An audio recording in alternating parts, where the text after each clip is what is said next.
ప్రార్థన చేసుకొని దేవుని యొక్క వాక్యాన్ని నేర్చుకున్నాం. ఈ రాత్రికాల సమయంలో ప్రార్థన. భూమిని ఆకాశాన్ని సృష్టించి పరిపాలించినటువంటి పరిశుద్ధుడైనటువంటి తండ్రి, ఈ రాత్రి ఈ వాక్యంలో నుంచి నాతోనూ మాతోనూ శబ్దం ద్వారా వింటున్నటువంటి వారితోనూ ప్రతి ఒక్కరితోనూ మాట్లాడమని యేసుక్రీస్తు శక్తిగా నామమున నడుచున్నాడు తండ్రి. ఆమేన్. యోహాను సువార్త 18వ అధ్యాయం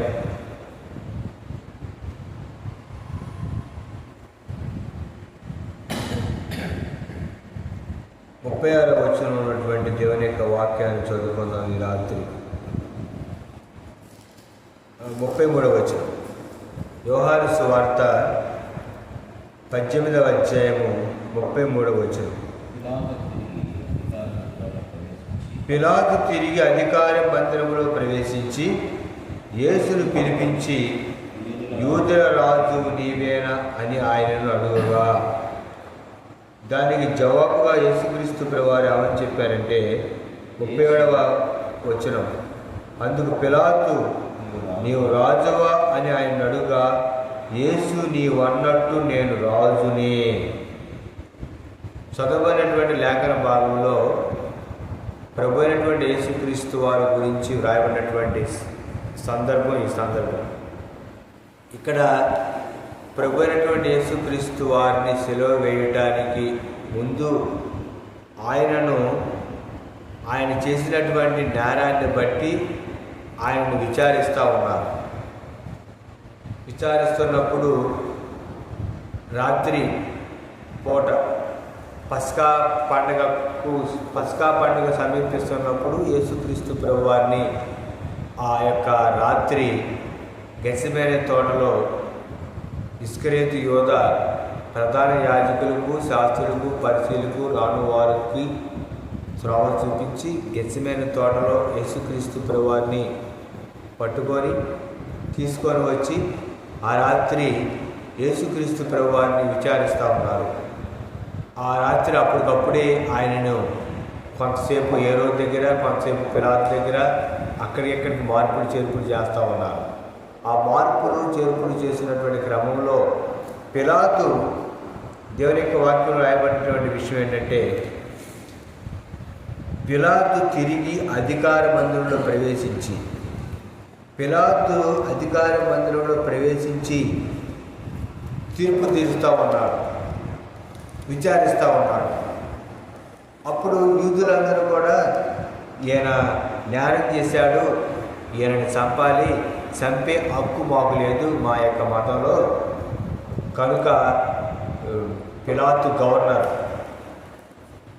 ఈ హేరోదు కానీ పిలాతు కానీ ఎవరో ఒకరు వాళ్ళే యేసుక్రీస్తు ప్రభువుకి శిక్ష విధించాలి అని ప్రధాన యాజకులు వాళ్ళందరూ కూడా కూడి యేసుక్రీస్తు ప్రభువుని విచారిస్తున్నటువంటి సమయంలో యేసుక్రీస్తు ప్రభువారు మీద నేరం మోపబడింది. ఆ నేరాన్ని గురించి విచారిస్తున్నప్పుడు పిలాతు యేసుక్రీస్తు ప్రభువారిని ప్రశ్నించారు. మనం చదువుకున్నటువంటి వాక్య భాగంలో యోహాను సువార్త 18వ అధ్యాయం 35వ వచనంలో 35 వచనాలు 33 నుంచి 38 వరకు చదువుకుంటే స్పష్టంగా మనకు అర్థమైంది. ఇక్కడ పిలాతు అధికార మందిరంలో ప్రవేశించి యేసును పిలిపించి, యూదుల రాజు నీవేనా అని ఆయన అడుగుగా, యూదులకు రాజుగా నువ్వు ఉన్నావా అని అడిగారు యేసుక్రీస్తు ప్రభువుని. శిష్యుడైనటువంటి యోహాను గారు ఈ యొక్క సువార్తను సర్వలోకానికి యేసుక్రీస్తు ప్రభు నిజమైన దేవుడు, యేసుక్రీస్తు ప్రభువారు నిత్యజీవం ఇస్తారు, యేసు దేవుని కుమారుడని నమ్మి ఆయన యందు విశ్వాసం ఉంచున్నట్లు సర్వలోకానికి యోహాను గారి ద్వారా పరిశుద్ధాత్మ దేవుడు ఈ సువార్తను రాయించారు. ఇక్కడ పిలాతు యేసుక్రీస్తు ప్రభువుని అడిగారు, నువ్వు రాజువా అని అంటే, అందుకు యేసుక్రీస్తు ప్రభువు చెప్పినటువంటి సమాధానం ఏంటో తెలుసా? యేసుక్రీస్తు ప్రభువారు చెప్పినటువంటి సమాధానం 37వ వచనంలో రాయబడి ఉంది. అందుకు పిలాతు, నువ్వు రాజువా అని ఆయన అడుగుగా, యేసు, నీవన్నట్టు నేను రాజునే, నీవు అంటున్నావు కదా నేను రాజునని, నువ్వు అన్నట్టు నేను రాజునే. అయితే నా రాజ్యం ఈలోక సంబంధమైనది కాదు. ఒకవేళ నా రాజ్యం ఈలోక సంబంధమైనది అయితే నా శిష్యులు మీ చేతిలో నేను పడకుండా, మీరు నన్ను బంధించకుండా నా సేవకులు పోరాడుతురు. కానీ నా రాజ్యం ఈలోక సంబంధమైనది కాదనేను. ఈలోక సంబంధమైనది కాదు నా రాజ్యం. ఈలోక సంబంధమైనటువంటి రాజ్యాలు స్థాపించడానికి నేను రాలేదు. నేను ఈలోక సంబంధించినటువంటి వ్యక్తిని కాదు. నేను పరలోక రాజ్యానికి సంబంధించినటువంటి వ్యక్తిని. నా రాజ్యం పరలోక సంబంధమైనది కనుక నేను ఆ రాజ్యాన్ని స్థాపించడానికి వచ్చానని పిలాతు ఎదుట యేసుక్రీస్తు ప్రభువారు తెలియజేశారు. యేసుక్రీస్తు ప్రభువారు పరలోక సంబంధి. ఆయన పరలోక రాజ్యాన్ని స్థాపించడానికి వచ్చారు. అందుకనే యేసుక్రీస్తు ప్రభువారు సువార్త ప్రారంభంలో చెప్పినటువంటి మాట ఏంటంటే, పరలోక రాజ్యం సమీపించి ఉన్నది, మారు మనసు పొంది సువార్త నమ్మండి అని మార్కు సువార్తలో రాయబడి ఉంది. యేసుక్రీస్తు ప్రభువారు ఎందుకు వచ్చారు? పరలోక రాజ్యాన్ని స్థాపించడానికి వచ్చారు. ఆయన రాజ్యం ఎటువంటిది? పరలోక సంబంధించినది. కాబట్టి పరలోక సంబంధించినటువంటి రాజ్యాన్ని స్థాపించడానికి వచ్చినటువంటి వారు యేసుక్రీస్తు ప్రభువు. ఈ రాత్రి యేసు ఎవరు అనేటటువంటి అంశంలో గడిచిన దినాల్లో అనేక విషయాలు మనం విన్నాము. ఈ రాత్రి యేసు ఎవరంటే రాజు, రాజులకు రాజు, ప్రభులకు ప్రభు. యేసు ఎవరంటే రాజు. ఆయన మరి రాజ్యం, ఆయన రాజ్యం పరలోక సంబంధించినది. మరి రాజ్యానికి రాజుతో పాటు ఎవరు ఉండాలంటే సైన్యం ఉండాలి. మరి దేవుని యొక్క సైన్యం ఎవరండి? దేవుని యొక్క సైన్యం ఎవరు? దేవదూతలు దేవుని యొక్క సైన్యం. ఆయన సైన్యం దేవదూతలు. మనం చూస్తే దేవుని యొక్క వాక్యంలో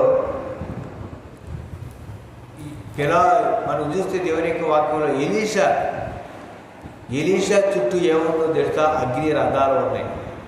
అక్కడ ఉన్నటువంటి సిరియా రాజు ఆయన పట్టుకోవడానికి మరి సైనికులు పంపించినప్పుడు ఎలీషా ఆ యొక్క గెహాజీ కనులు తెరవమని ప్రార్థన చేస్తాడు. అప్పుడు గెహాజీ యొక్క కనులు తెరవబడినప్పుడు వాళ్ళ చుట్టూ కూడా ఏముందంటే అక్కడ సైన్యం ఉంది. రథాలతో ఏమన్నారంటే సైన్యం ఉంది. ఏ సైన్యం? అది పరలోక సైన్యం, దేవదూతలు. అట్లానే యేసుక్రీస్తు ప్రభువారు కనుక తండ్రిని వేడుకుంటే, యేసుక్రీస్తు ప్రభువారు అక్కడ ఈ యొక్క చదువుబడిన లేఖన భాగంలో ఆయన మాట్లాడుతూ ఏమంటారంటే, చదువుబడినటువంటి లేఖన భాగంలో యేసుక్రీస్తు ప్రభువారు ఏమంటారంటే, నా రాజ్యం ఈలోక సంబంధమైనది కాదు. నా రాజ్యం ఈలోక సంబంధమైతే నేను యూదులకు అప్పగింపబడుకున్నట్టు నా సేవకులు పోరాడుదురు. నా రాజ్యం ఈలోక సంబంధమైనది కాదు. ఒకవేళ నా రాజ్యం ఈలోక సంబంధం అయితే నా సేవకులు పోరాడతారు. మీ చేతిలో మీరు పట్టుకోకుండా, నన్ను బంధించకుండా వాళ్ళు కాపాడుతారు. వాళ్ళు నాకు రక్షణ ఇస్తారు. యేసుక్రీస్తు ప్రభువారు కూడా ప్రార్థన చేస్తారు, తండ్రి నీ చిత్తమైతే ఈ గిన్నె నా ఎదురు తీసేయని తండ్రిని వేడుకుంటాడు. ఒకవేళ యేసుక్రీస్తు ప్రభువారు కనుక తండ్రిని వేడుకుంటే, మరొక సందర్భం రాయబడి ఉంది, నేను తండ్రిని వేడుకుంటే మరి ఎంతో బలమైనటువంటి దేవదూతలు వస్తారు నన్ను రక్షించడానికి అని యేసుక్రీస్తు ప్రభువారు స్పష్టంగా చెప్తారు. నేను తండ్రిని వేడుకుంటే దేవదూతలు వచ్చారనుకోండి, ఒక్కొక్క దేవదూతకి ఎంత శక్తి ఉంటుందండి? ఒక్కొక్క దేవదూతకి 180,000 మంది సైన్యాన్ని ఒక రాత్రి, అశూరు సైన్యాన్ని ఒక్క రాత్రిలోనే 180,000 మందిని చంపింది దేవదూత. దేవుని యొక్క దూతలకు అంత శక్తి, జెట్ విమానం కంటే వేగంగా వెళ్ళగలిగినటువంటి సామర్థ్యం కలిగినటువంటి దేవదూతలు హిజ్కియా ప్రార్థన చేస్తే అషూరు సైన్యాన్ని ఒక్క రాత్రిలోనే 1,80,000 మందిని చంపేసింది దేవదూత. అంత శక్తివంతమైన దేవదూత, ఒక్క దేవదూతే. మరి తండ్రిని యేసుక్రీస్తు ప్రభు వేడుకుంటే ఒక్క దేవదూత వస్తే యెరూషలేము పట్టణం దాని చుట్టుపక్కల ఉన్నటువంటి ప్రాంతాలన్నీ కూడా సర్వనాశనం అయిపోతాయి. కానీ అది కాదు దేవుని యొక్క ఉద్దేశం. దేవుని రాజ్యాన్ని స్థాపించాలి ఈ భూమి మీద. అందుకనే మనం చూద్దాం దేవుని యొక్క వాక్యంలో.